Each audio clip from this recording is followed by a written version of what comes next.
He thought burning a suit would end the marriage. Instead, it exposed his downfall. Cameras rolled, secrets spread, and pride turned to ashes. What looked like sabotage became a global reckoning, proving sometimes the quietest man in the room commands the deadliest storm.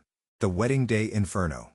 I had always known my fiancé's father hated me. He was a retired Army colonel, stern, proud, and obsessed with social class. From the day I met him, he'd made it clear I was beneath his daughter. I wasn't born into money. I didn't go to an Ivy League school. I was just a self-made man. I ran a small but growing tech startup, wore second-hand sneakers, and still helped my mom pay rent.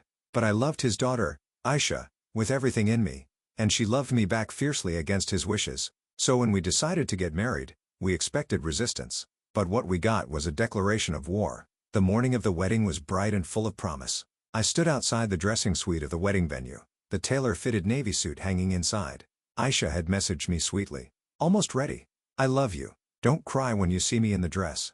I smiled to myself. After years of working through long distance, her father's passive aggression and sleepless nights building my company, this moment felt like a dream.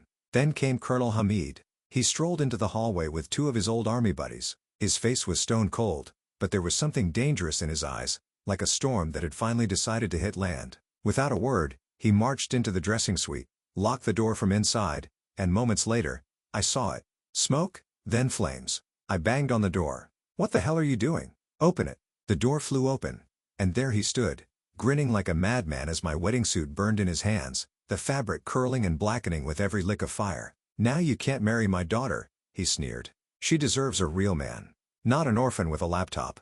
His friends laughed like schoolboys behind him. I was frozen, not out of fear, but in shock at the cruelty. He dropped the ashes of the suit at my feet like some ancient war offering. "She'll thank me one day." I didn't say a word. I just looked him dead in the eye, calm and composed, and whispered, "You have no idea what you just did." That wiped the smirk off his face because what he didn't know was who I really was. "Do you even know who I am?" The wedding planner ran in moments later, panicking at the smoke, and started yelling into a walkie-talkie for fire extinguishers and emergency backup suits. The guests were still arriving. No one knew what had just happened behind the scenes. Not yet.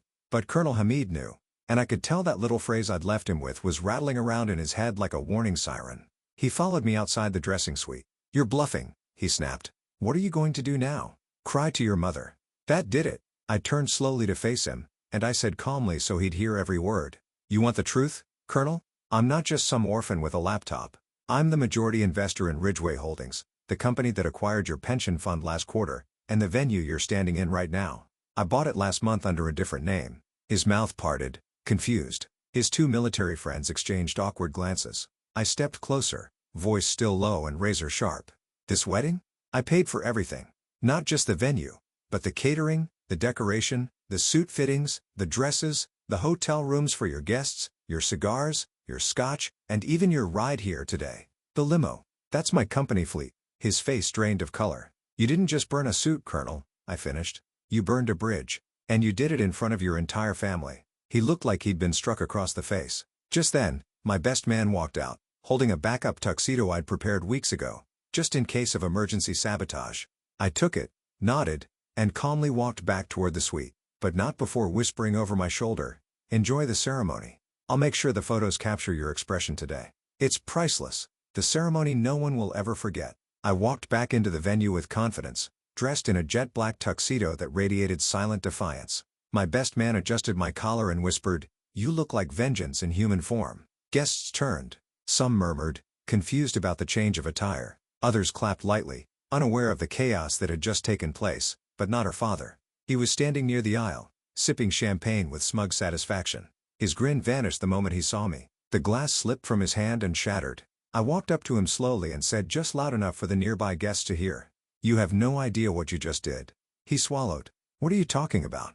I leaned in and whispered, "The cameras, old man. You were filmed torching a suit worth $10,000 on private property." With premeditation, his face turned a sickly pale. "You're bluffing." I nodded to the venue staff. One of them rolled out a small TV on a stand. I hit play. There he was on screen, laughing like a madman as he poured lighter fluid on the suit and flicked the match. Gasps filled the room. The bride's family looked horrified. I turned to the stunned guests and said, "Ladies and gentlemen, I apologize for the interruption, but I felt it important to show everyone the kind of man who tried to sabotage this day." The officiant stood frozen. My fiancée ran down the aisle toward me, panicked. "I'm so sorry," she whispered. "I didn't know he'd go this far." I nodded gently. "Do you still want to marry me?" She nodded through tears more than ever. I turned to the guests. "Then let's get married."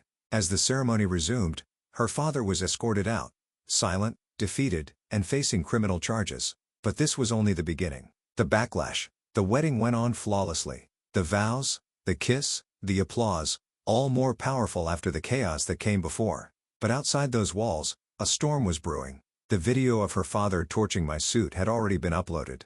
My best man, a low-key genius with PR experience, posted it to a wedding blog with the caption, "Groom stays calm as bride's father attempts to sabotage wedding." Justice was served within hours. It went viral. The comments rolled in like waves. "That man deserves a standing ovation. Imagine being so toxic you try to ruin your daughter's happiness." This groom handled it like a boss. And her father, oh, he was done. Fallout begins. The local police contacted me the very next day. I pressed charges, not just for arson, but for attempted intimidation. The venue owner joined in, citing property damage and endangerment of guests. His mugshot was soon plastered across news sites. Even worse, he was the CEO of a small but notable local company. Or rather, he had been. His board forced him to step down within 48 hours of the video going viral. He lost sponsorship deals. He was mocked online, roasted in interviews, and became the face of entitled father-in-law fails. But while the world laughed, my focus was elsewhere, protecting my wife. She was devastated, humiliated by her own father's actions, and terrified that people might blame her. I assured her they wouldn't. And I was right. People rallied behind us. We received messages from complete strangers, wedding venues offering free honeymoons, and even a law firm offering to handle the lawsuit pro bono. But there was one more twist left. Final chapter. Do you even know who I am? A week after the wedding, I received a call from a local journalist. He was doing a follow-up story on the viral wedding incident. "I'd like to include a small piece about you," he said, "but out of curiosity before I publish anything. Can you confirm something?" "Go ahead," I replied. "Are you Daniel Rodas, the same Daniel Rodas who created the emergency response software adopted by the National Health System last year?" I smiled. "Yes, I am." Silence on the other end. "Holy, that explains everything. The revelation that changed everything, you see. I wasn't just some guy marrying a girl from a wealthy family. I was the guy. A self-made tech entrepreneur. The founder of a cybersecurity startup acquired for millions. The man who now consulted for federal agencies and designed critical systems for hospitals and emergency infrastructure. I had never publicized it much. I kept a low profile. My focus had always been my daughter and now my new wife. But her father hadn't done his homework. He assumed I was beneath him, a disposable groom. The final blow. So when the journalist ran the full article, "Tech Visionary's Wedding Sabotaged by Bride's Father," what he didn't know will shock you. It blew up again. But this time, it wasn't just wedding drama. It was humiliation on a national level. TV stations picked it up. Business blogs dissected it. People dug into her father's financial history. Turns out he'd been quietly draining his own company's funds trying to sustain his ego-driven lifestyle. With his reputation in ashes and shareholders panicking, the board didn't just oust him. They began criminal proceedings. His assets were frozen, his home seized, and the final dagger, the charity gala where he was scheduled to receive a Businessman of the Year award. I was invited in his place. I accepted. And when I stepped on that stage, I said, "To everyone who thinks you can destroy others for power, for control, for pride, just remember, sometimes the quiet ones in the back of the room are the very people who hold the strings to your entire kingdom." Epilogue. My wife and I spent our honeymoon in Florence, Italy, surrounded by art, music, and peace. We didn't speak of her father. We didn't need to. The world had already answered for us. And as we walked down cobbled streets hand in hand, she whispered to me with a smile, "He thought he broke you, but all he did was write your legend." Was this revenge perfectly justified? Or should the storm have raged harder? Drop your verdict below. I read every single one. Hit like if you crave justice and share this story with someone who needs its fire. Subscribe to Daily Scroll Stories because here betrayals don't sleep. They hunt their owners. Every shadow hides a reckoning. Every mask breaks and every betrayal is answered. Stay sharp. Stay unbroken. Stay tuned. If you like this story, please like this video, subscribe to the channel, and share your impressions of this story in the comments. To listen to the next story, click on the box on the left. Thank you for watching.